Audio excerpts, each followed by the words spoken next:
This wall's pretty good, isn't it? And it's all pure, rock-solid Roman. And if you think that's good, you should see what's inside it. Because this is Caerwent, the best-preserved Roman town in Britain. And it's a cracker. Here's the plan. Look, you've got a temple, forum, baths, houses, shops, but there's still pieces missing. Here, here, here, here.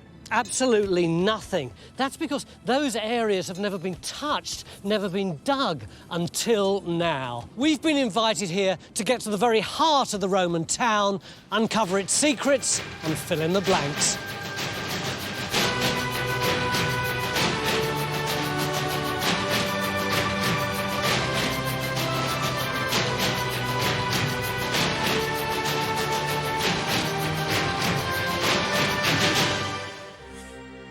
Caerwent lies in South Wales near the Severn Estuary.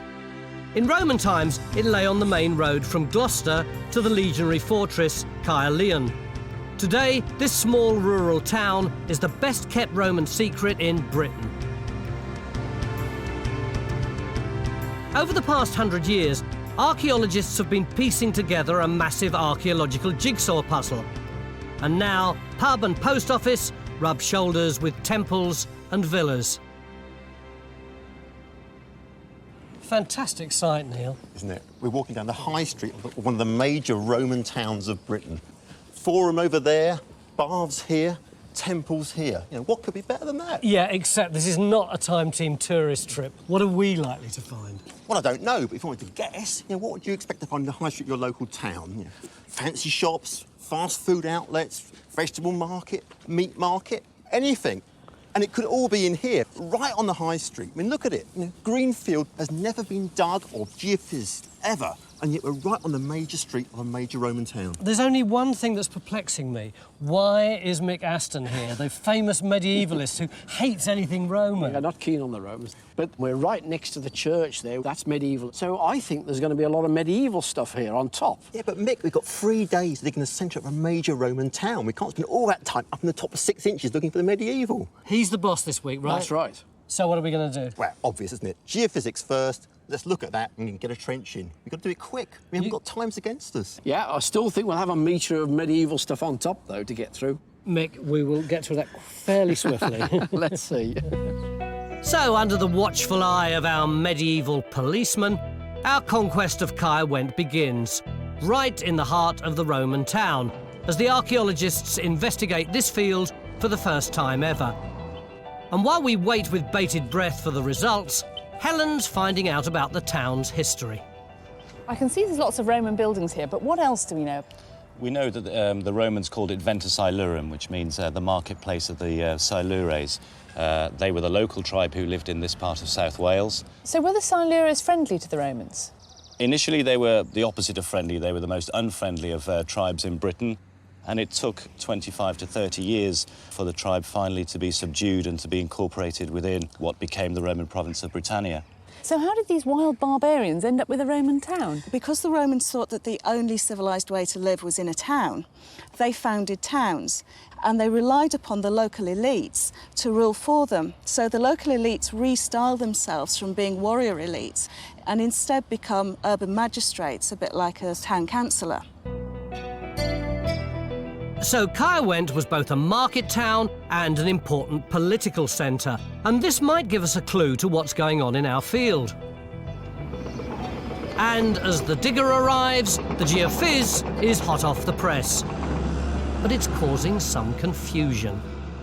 What I'm not sure about is whether we've got a monumental building or a series of small buildings. That's the only problem. Well, it looks to me, John, as you've got a range of rooms going down there. Rooms there, rooms there. Oh. Another range going across there, and then perhaps a central courtyard. Now, because you're opposite the temple, you might have public buildings, and that wouldn't be out of place as a meat market. But you're making a big assumption, aren't you? Mick said that it might all be overlaid with medieval. Could this stuff be medieval? No, I think that looks Roman, but what you can't see, I think I'm right in saying, John, is anything like burials on that. No, we won't see burials in these conditions. No, see, well, we know that there are medieval burials up to that wall coming in this direction. We don't know if they come across this site. So there might still be medieval stuff on the site. Problem, what are we going to do? Well, let's open a trench in here. Let's prove these walls, test the inside of one of the rooms, bit of the courtyard area, then expand accordingly. Looking at the geophys, Neil thinks this building could be a Roman macellum, a type of covered meat market. So we're opening our first trench here to test his theory. And having barely scratched the surface, Phil's already struck it lucky.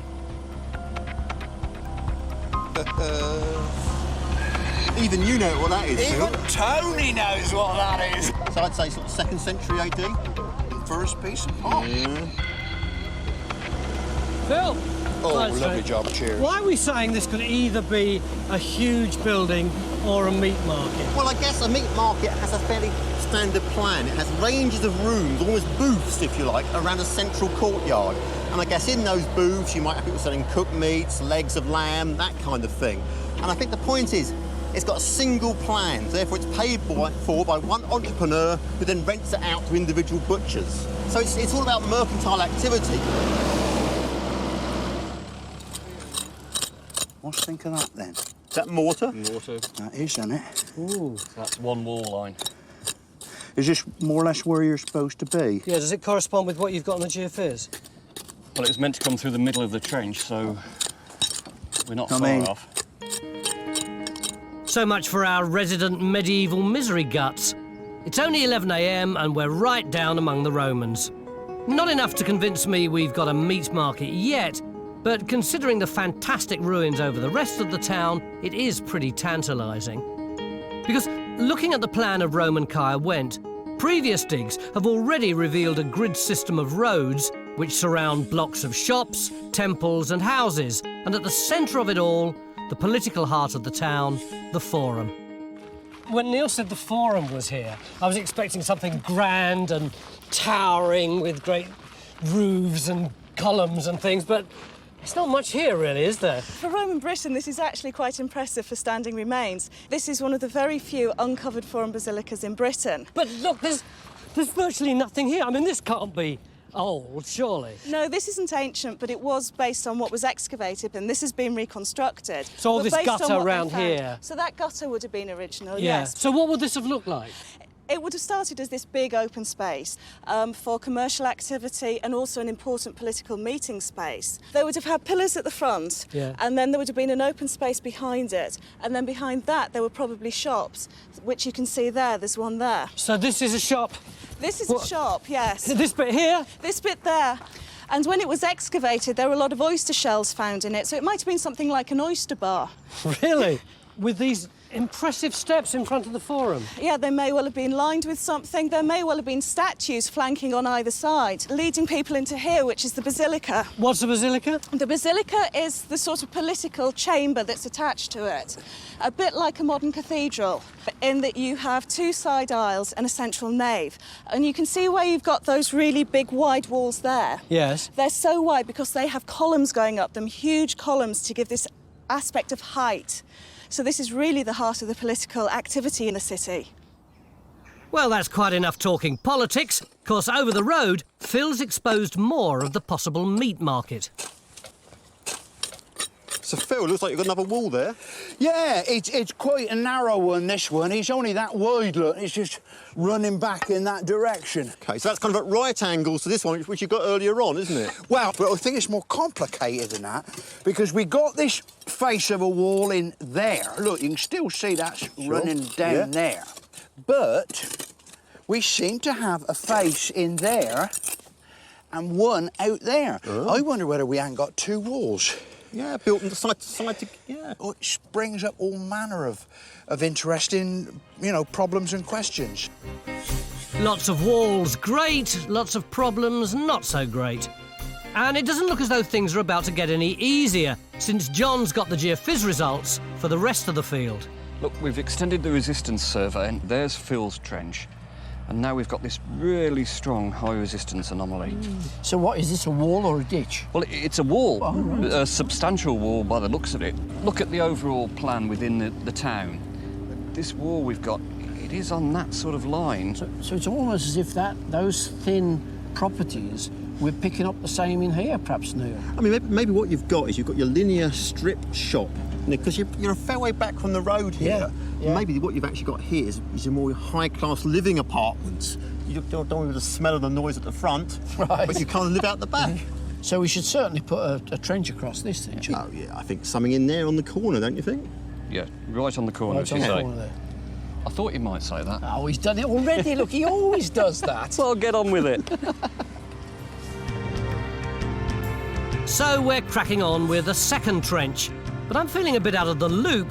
Having turned my back for a minute, Neil's given up on meat markets. Now he's talking about shops and living rooms. The wall should be kind of coming up on this line, according to the geophys. There should be a face here, Okay. and another one about there. So if we can get that, we know we're on the money. As digging continues, everyone's beginning to home in on the Romans. At one end of Phil's trench, Matt's got an amphora, while Phil's absorbed in an intriguing oval dish. But although the finds are coming in thick and fast, they could have come from all sorts of Roman buildings, and we can't tell what we're digging yet. What's more, there are lots more gaps in the Roman jigsaw puzzle. So we've sent geophys away from the hustle and bustle of the high street to the outskirts of the town.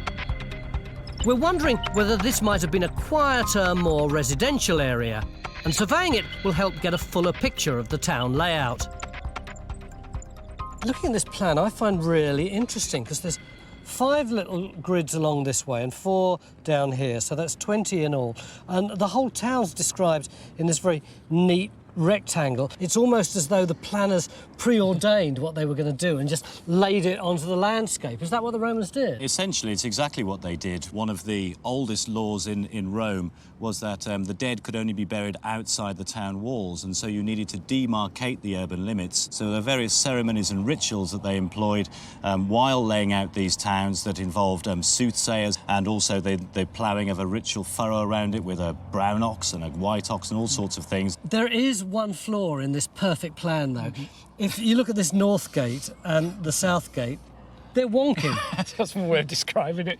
All sorts of factors can affect how you lay out that kind of Roman template. There's a very interesting quote from Vitruvius, who was an architect and engineer of the period. They will be properly laid out if foresight is employed to exclude the winds from the alleyways. Cold winds disagreeable, hot winds favourable, moist winds unhealthy.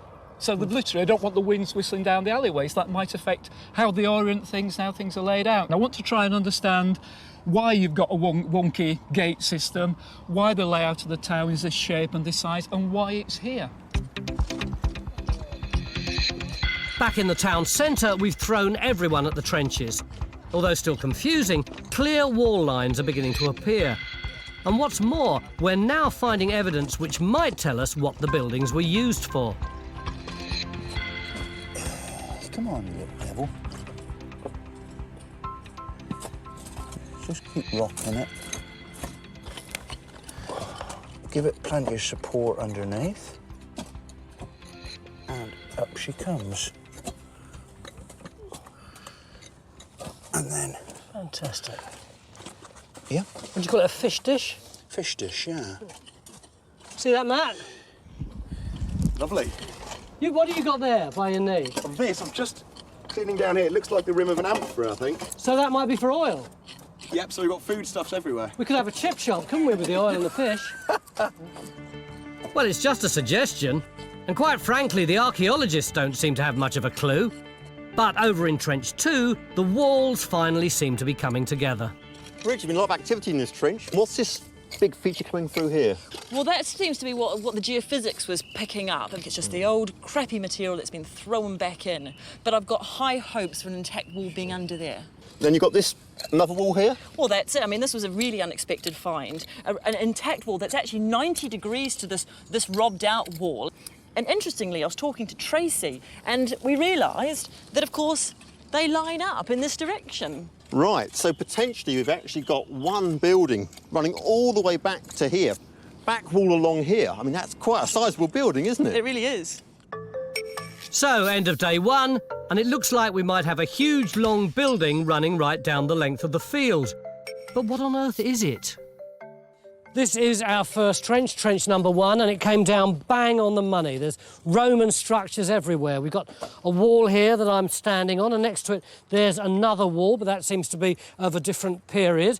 And we've got another one here, but that doesn't seem to tie in to this one here. And we've got a little wall here. Is that part of this wall here? And is that wall there part of this one here that's parallel to it? And do either of them have anything to do with this one, which is underneath them? And how deep are we going to have to dig in order to find out the answer to any of those questions? No one knows the answer to any of that yet. But look at this geophys, which John just did in a quieter, more residential part of the town. Can you see that there? Could be the wing of a house, maybe. Something along there, something up there. Could it be a Roman villa? What about this here? Is that a hypercaust, a Roman central heating system? And what about this enigmatic black blob? Could that be a mosaic floor? We'll find out tomorrow. Join a thriving worldwide community of Time Team fans on Patreon. Our new target is to reach 15,000 worldwide supporters on Patreon by the end of 2025. This will enable us to continue expanding the Time Team world, with more digs and greater access than ever before.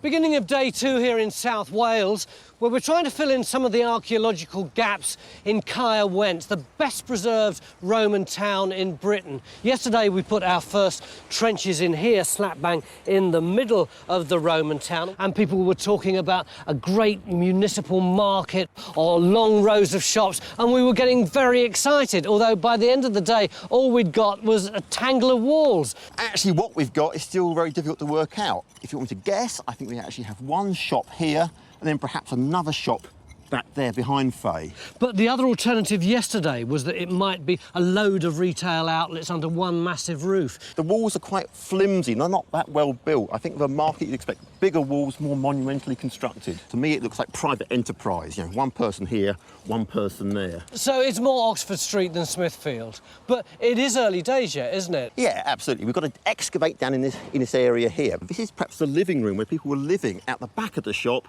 selling at the front. Digging in here, we'll find finds, you know, what they're eating, what they're drinking. And then we need to open another trench up there. Why? What might be up there? Well, that's what they're actually selling. And that will tell us, you know, was it a fishmonger's? Was it a cheesemonger's? So we're opening our third trench by the road, hoping to find the shop front and what kind of Roman retail outlet we've got.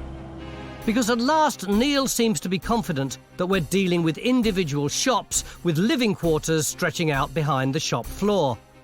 He thinks our first 2 trenches picked up the walls in those living areas. And as we continue to dig, we should learn more about the lives of Caerwent's Romans. Looks like it's continuing down a little bit.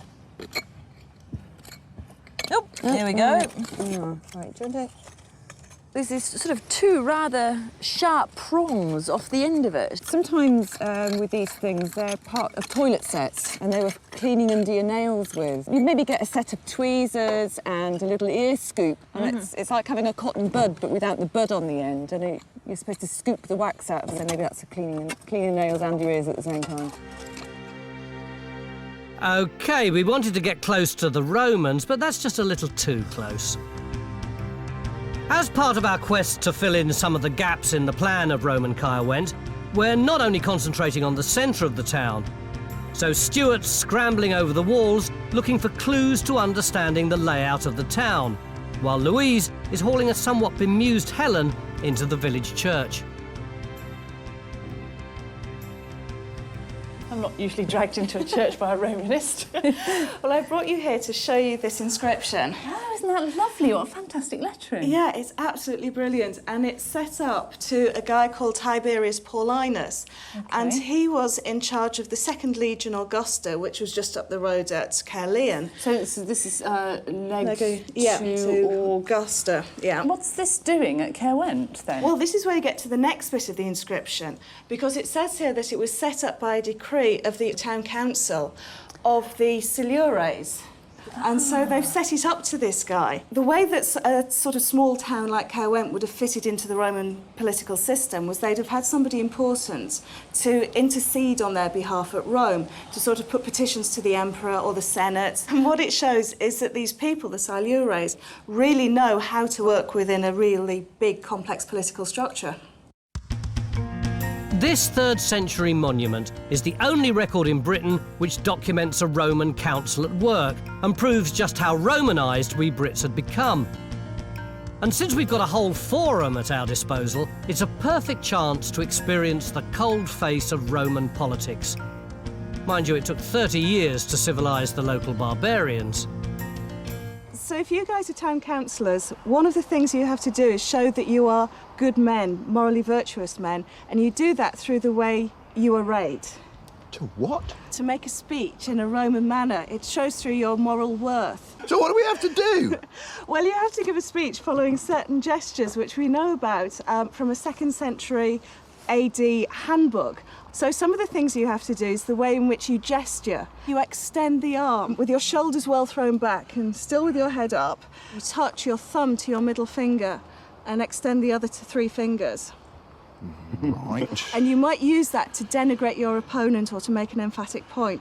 Is this the sort of thing that I would gesture on a roundabout if somebody cut me up or something like this? You go like that? But you only ever use your right hand. Because otherwise your toga might fall off. Toga. Now, this is the first mention of the word toga. There are a couple of togas. We may as well use them. Clap your hand to the breast. Particularly if you want to make a sincere point. It's perhaps like that. Or you grip your toga as you're getting more and more into your speech. You might let it drop slightly off your shoulder. There will be no falling off of togas. And also, for emphasis, another thing you can do is you can slap your thigh if you want to make an emphatic point. Oh! With your right hand. With your right hand again, but not quite so panto. Well, the mark of a very good, sincere speech is that an orator should look slightly more dishevelled when he finishes than when he started. Those 2 more dishevelled? Unlikely. That said, I think everyone's going to get a little grubby if we're going to make any impact on the town plan. All day yesterday we were digging right in the heart of the town, round about there. But this field here, which is right behind our incident room, is this one up here, which is at the edge, right by the wall. And it's where, yesterday evening, John came up with this really tantalising geophys, which seemed to indicate that there might be some kind of villa here, which I found particularly puzzling because I thought that a villa was essentially a country house, not something that you'd find in a town. Well, not necessarily. Look at the town, Tony. You've got these big houses in the corners of the Roman town, one there, away from the noise and smell of the high street, all that hubbub. It looks like we've already got one in our field. Does that mean that a villa's already been dug here? One, yeah, just behind you over there. It was excavated about 20 years ago, and John's done some geophysics over here. And what amazes me is the results are so clear. You can see a range of rooms here coming along and back down this side, all set round this courtyard. What about this checkered dogtooth bit here? You'd like to think that could be a sort of hypercourse system associated with the villa. It's a massive building. Which rather poses the question, how much of it are we going to dig? About 1%, I should think, Tony. We're just going to have to evaluate it. So a single trench coming in across the range, trying to see if we can get the central courtyard. Let's look at these rooms. Are they really posh? Have they got hypercourse? So we're opening our next trench over John's geophys to see if we've got a villa. I have to say it seems like he's reading a lot into a few fuzzy blobs. But yet again, the diggers hardly scratched the surface and Phil struck it lucky. Look at that. How about that, then? That ain't bad for a start of the trench, is it? Nice twisted little bracelet. Yeah. Bit small for you. I don't know. Very fetching, Phil. But not all the finds are so easy to identify. Most of them are caked in mud and dirt, and it's a painstaking process to identify the real gems.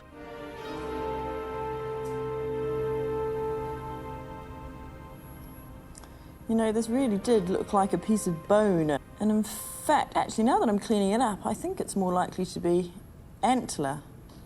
It looked like these two tightly entwined lovers gazing into each other's eyes. But, you know, now that I'm looking at it closely, well, it's two gladiators, tightly enclinched in combat. While Bridge continues to do battle with her fantastic gladiators, we're still busy trying to understand the building in which they were found. Tracy, that's a lot neater than it was, you know, 2 or 3 hours ago. Yes, it's really coming up. It's looking a lot better, but it's not what we expected. So what's going on? Well, we're not sure yet. We've definitely got a bit of surface, though, down just below where you're sitting, all those small rounded flints. Right. I mean, that's a nice surface. That may be pavement in front of the shop, so the actual shop is further that way. Ah, right. So what are you going to do now? Well, I think at the moment we're just going to carry on cleaning back, Right. and then I think we think about going that way. OK. Day 2, 3 trenches open. But I can't believe we're still being defeated by a few Roman retailers. I mean, it's so complex, this, isn't it? Why do you have two walls side by side? And I suppose if I had to guess, one explanation might be that this is an original shop here coming along, turning the corner, and then a new shop is built next door. And perhaps, you know, a bit of a boundary dispute here. So they actually build a new wall to the side of the shop here. So this is shop 1, little alleyway or gully here, and this is shop 2 here. So it's a bit like a kind of frontier where they're pushing each other back and forth. A bit like your boundary dispute, you know? What? I think they're making it up as they go along. Yes, we've had some lovely finds, but in reality, we're still dealing with a mess of walls. You said to me, both of you said, this is the best preserved Roman town in the UK. And yet, when I talk to the archaeologists, all they tell me about is walls. One wall parallel to another, one underneath another. And I'm getting no picture at all of what was going on. But that's why I really want to show you these shops, Tony, that were excavated 100 years ago. I mean, look at it. It looks like an absolute maze of walls and hard to understand. But really, what you've got is actually a very simple story. You've got an early shop here, but then you get lots of later activity complicating the picture. And this isn't a tiny little narrow room like this. This wall was built first. This goes out of use. They build a new wall to replace it and cover this with a floor. So can this kind of jumble of archaeology tell us anything? Well, it still can, because what you have is a large workshop that's fronting onto the main street. So the street is, what, out here somewhere? Yeah, that's the main east-west road running through Caerwent. With this gully in front of it? Yeah, exactly. And then the shop starts here somewhere? Somewhere around here. And Yeah. then as it goes on, you come through this way. So this is all one building, Here you're yeah? into the big main workshop come shop itself. Yeah. So you've got the family making the goods and selling them from the same place. And there was a forge found in here, so you can imagine the blacksmith working away, sort of banging away at his anvil with sparks flying everywhere. And the back wall of the workshop was all the way back here? And then behind you've got a couple of rooms for living quarters where the family would live. It's a big place, isn't it? It is quite chunky, yes. That's not all. This is Louise's shop, OK? I'm next door in my shop. Now, I'm selling, I don't know, vegetables or I'm a butcher. Just imagine the smell and the noise. You know, I'll be chucking out my rotten meat and my rotten vegetables into the gutter in front of the street. Think of the noise again. You said Oxford Street to me, Tony. I don't think it's actually anything like Oxford Street. It's more like a bazaar in the Middle East. You know, people are living above the shop. Just imagine babies crying, people going to the toilet. You know, smell, and the noise. Looking around here, the different phases of development are very complicated, but living quarters, workshop and shop fronts are quite clear. And Neil thinks that this is what we've got in our field. But it's afternoon of day 2 and we've also got a possible villa to deal with. Yesterday evening I got really excited because of this geophys, which seemed to show a Roman villa there, although it is quite eye of faith, isn't it? That's magnetometry. And today John decided to run the radar over it, and this is what he found. Isn't that spectacular? If that isn't a Roman villa, I'll eat my hat. Except when we put a trench in, this is what we found. Nothing, nothing, nothing, nothing. Phil Harding, rubble. Phil, where's the villa? It's here, I'm standing on it. What do you mean you're standing on it? There isn't anything there, mate. Yes, there is.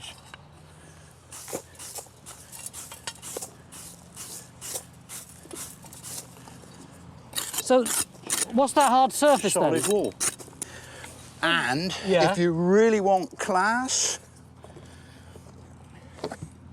That is class. So that's plaster with red paint on it, yeah? Yep. And that's got red and white on it. That's right. So you reckon that we do have a high-status building here? I don't think they come much higher status than that, Tony. Thank you, Phil. That is something of a relief. Finally, one of our trenches seems to make sense. And what's more, Bridges' find has turned out to be even more stunning than we first thought. Well, this is actually the decorative handle of a Roman folding penknife. How do you know that? Because when I started cleaning it up, you could actually see this groove that runs down here. And that's where the blade would have folded up into the handle for safekeeping when it's in that Roman's pocket. It's two figures, isn't it? It's actually two gladiators, and they're jarring up against each other. You basically got what seems to be the heavyweight and the featherweight of the gladiators. This one here is called the Murmelo. And he has got this, what is actually a fish-shaped helmet over his head. You can just see his eye poking out there. He would have looked through. This heavily armoured arm coming down, and he's holding this short, jabbing dagger.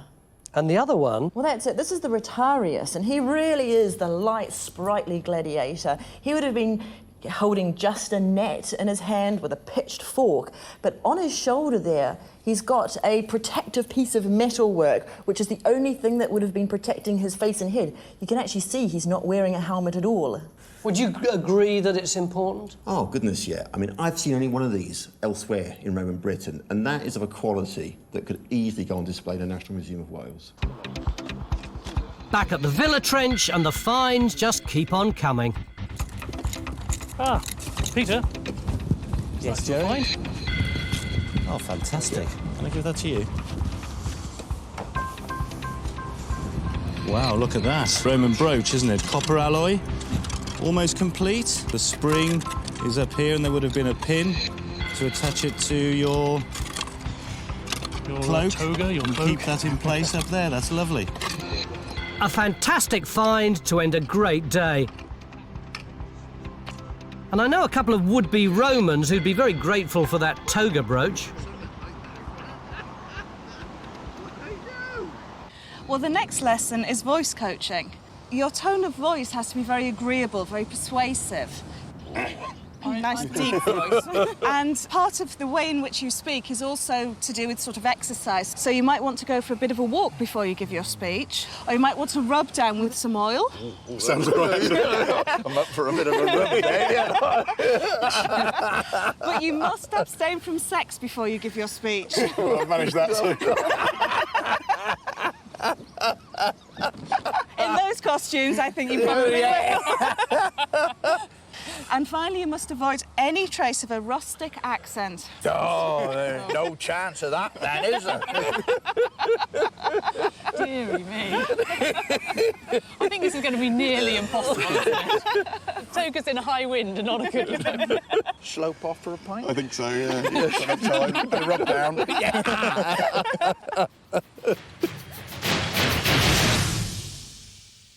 If you'd like to see more episodes like this, you can make it happen. Our new target is to reach 15,000 worldwide supporters on Patreon by the end of 2025.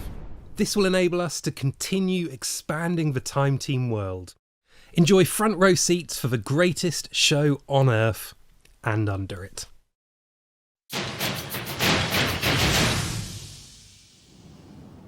Beginning of day 3 here at Caerwent in South Wales, home of the best preserved Roman town in Britain. Yesterday was a great day with some superb finds and some really good geophys, which predicted that around here there would be a huge Roman villa, maybe 60 metres across. So what did we do? We put in this puny trench about as wide as a flamingo's leg. Why is it so thin? Tony, coming to the 21st century, this is modern archaeology. We're doing this very scientifically, very carefully. All right, I've been told off, but what about my hypercourse? Your hypercourse has actually disappeared. When we actually looked on the radar, it proved this is a very superficial deposit. It was only in the top 6 inches, so probably it was just like a load of old horseshoes or a bucket of iron nails. But hey, we've got these fantastic results down here, all these very clear rooms and evidence of burning. And in here, the radar suggests very deep deposits. This probably is a bathhouse. Where's that on the ground? That's just behind us over there. At last, it looks like we've got a really juicy target. So we're opening another trench over the possible bathhouse shown on the geophys. But it is day 3, and I hope we haven't bitten off more than we can chew, because we've now got 2 trenches open here, and we're still struggling to identify our shops in the centre of the town.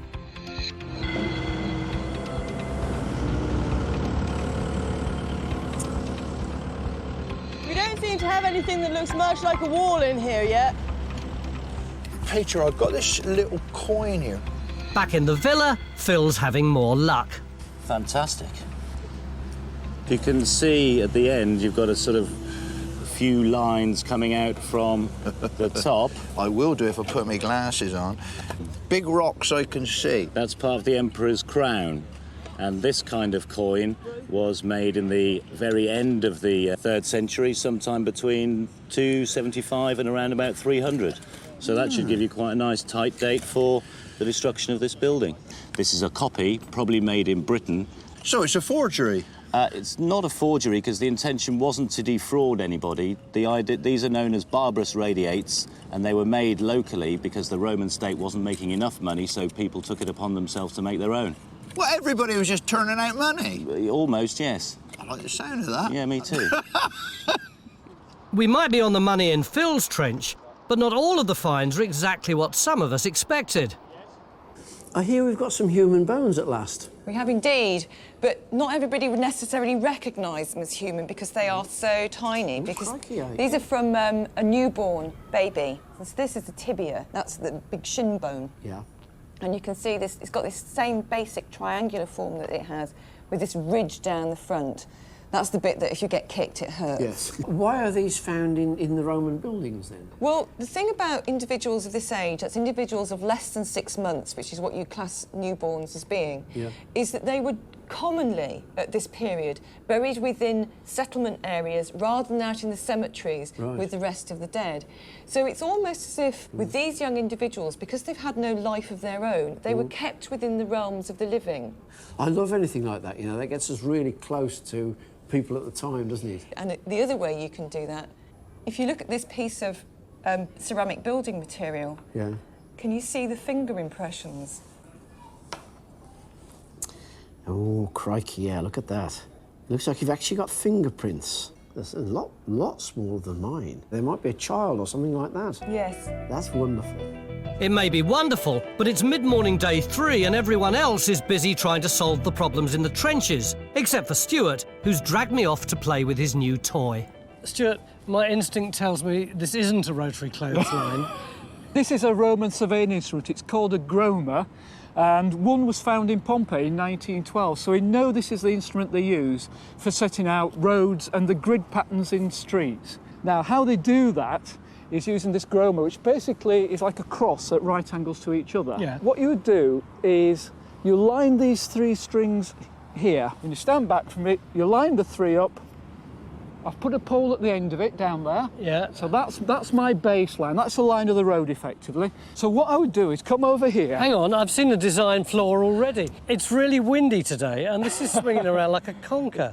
We actually know that the Romans used windbreaks, and they also used to make the string heavier by putting almost like sealing wax or olive oil on it to make it more rigid. So if you could now be my glamorous assistant. You're Debbie McGee. That's it, with that pole and that bit of string. Yep. Which is exactly 88.71 metres long, because that's 300 Roman feet. Yeah. The exact size of the insula up there, and we'll set out the forum. Got a long way to go yet, Tony, at least 3 times that distance. I may be some time. But over at our potential bathhouse, at least they seem to be cracking on nicely.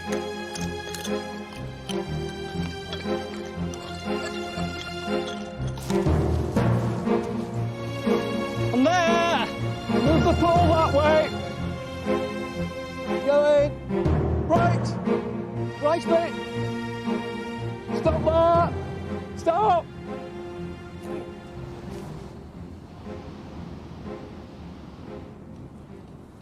That does look pretty square, doesn't it? It is. I've checked it with my modern survey square, and it's pretty damn close, actually. What it does demonstrate is that when you're setting out something, as the Romans did, they could achieve very good regular grids with this. But you've already shown me that there were flaws in this Roman perfection in Caerwent. Yes, I remember you talking about the wonky gates, as you called them. It's not because they're badly set out. There's some other clues. There's an earlier routeway through into the town, through here, before this wall is put in here, and they're continuing the use of the same routeway. Also, this group of buildings just here, but that's so badly offline. And what that's actually showing me is there was a routeway that came through here before this grid system was actually made. The Roman surveyor would have never tolerated that in a plant system with that grid. You certainly wouldn't. If you want to learn more about how the Romans laid out their towns, log on to the Time Team website. While Stuart's ancient methods give us a great insight into the town's general plan, ultra-modern technologies revealing the details of our villa. So these are the radar results of the villa complex, the time slices as we call them, where we actually start at the near surface and work our way into the ground, getting deeper as we move. What Jimmy's done is take this to the next stage, and we start to get the ground plan, but we gradually move into the ground, and you can actually see the courses and going down into the foundations and all the rooms coming into view, really. It looks like Manhattan, doesn't it? I mean, you almost don't need to dig it. Wow. Well, I wouldn't mention that to Phil right now, since he's just been dragged into the bathhouse trench. Phil, you're digging a big hole. We only got 2 hours left. I know, but what I'm trying to do is restrict the size of it to enable us to get down. We've got this edge, this feature, this wall coming round here. What we want to do is drop a little hole in the corner here, just to trace that wall round if we can. See how it relates to this wall here. See if we can get some depth to it. I can see in the tray, Phil, we've got some hypercourse box tiles suggesting hypercourse. Sorry. That's right. At last we might have my hypercourse. But we're really going to have to crack on now. And over in the town centre, we're still struggling with those shops. Has this trench solved what we wanted then, Tracy? Not really. This has been a trench that hasn't quite worked out as to how we wanted it. So what do we actually got now? Well, we've still got the pavement running along here. Yeah. But as you can see, I mean, all of this has been heavily disturbed, and we've no evidence for the front of the shop in here, really. So there's a lot of archaeology here. Yes. But it would take a lot bigger excavation, longer time, bigger area to actually sort out what it all meant then. Yeah, I mean, I think you'd be looking at a much longer and more detailed still of excavation rather than evaluation, definitely. Disappointingly, it seems that the shops have finally got the better of us. But although the walls haven't revealed as much as we hoped, the finds might have saved the day. Well, we've come down to the shops in Pound Lane, which were found in earlier excavations, and I brought some of our finds that illustrate what I think of as one of the major purposes of a town. It's the market, and the very name of Caerwent, Ventus Ilurum, is the marketplace of the tribe. We've got things like the pottery, of course, that contained olive oil, and things like an oyster shell, which could have been street food, so you don't have to go home for lunch. And then other things that represent butchery. We know from the writings of somebody called Plautus that butchers were famous for palming off elderly mutton as freshly killed lamb. In fact, we have got a series of sheep jaws here, but this is just fantastic. This is a cattle scapula, so you can see that a hole would have been driven through there to let it be hung up on a hook. So displayed in the shop. Right. Ah, right. Exactly. Right. That's very good, isn't it? Yeah. And another thing that a lot of the ancient writers say about life in towns is that it's incredibly noisy. We get Seneca saying things like, the hubbub makes you sorry that you're not deaf. Right. Here we have an object which the sole purpose is to make a noise. It's a buzzbone, a kind of toy where you put a cord through and you twist it up and you pull it and it goes... Yes, I've seen modern versions. It's lovely to find that, to see some that annoying little child thought there wasn't enough noise. Yes. Wonderful. So using a combination of finds, foundations and the previous excavations, I do think we've got a sense of the hustle and bustle and can build up a pretty vivid picture of the Roman High Street. It's now 5 p.m. day 3, and we're coming to the end of our Roman investigation.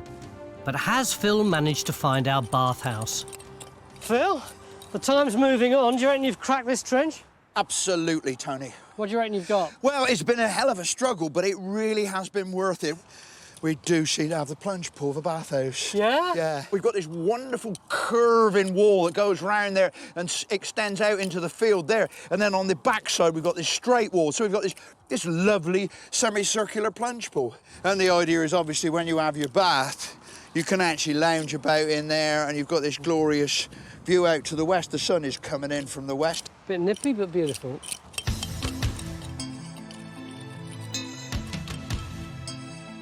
A fantastic end to a really tough 3 days. And I think we've achieved our challenge, filling in some key gaps in the archaeological jigsaw puzzle of Roman Caerwent. Much more excitingly for me, though, I think our finds have brought us so much closer to the sights, smells and sounds that we Brits would have experienced in Roman Britain. But we've one final Roman experience in store, and I wouldn't miss it for the world. Ladies and gentlemen, for your delectation and delight, please give it up for Matt Williams.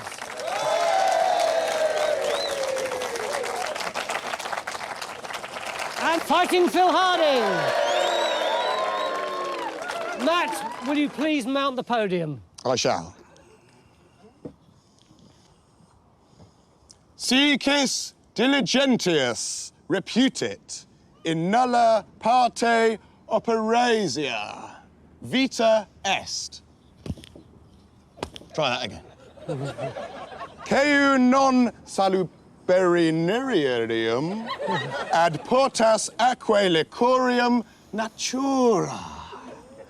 Dederit quo cetera omnia animalia atuntare. And now, Phil? Where did you get to? At nos vinum bibere. Iumenta cogimus. Tantoque opere. Gignat. Millibus scelerum ob et editis. Et Brutus. Et Julius. Et Victor Ambrus.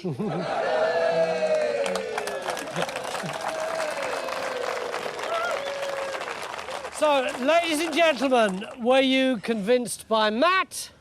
No. Were you convinced by Phil? Phil, you have just persuaded them that water is the greatest drink and alcohol is just for pack animals. I didn't mean it! I didn't mean it! They pay me to pay me to say this.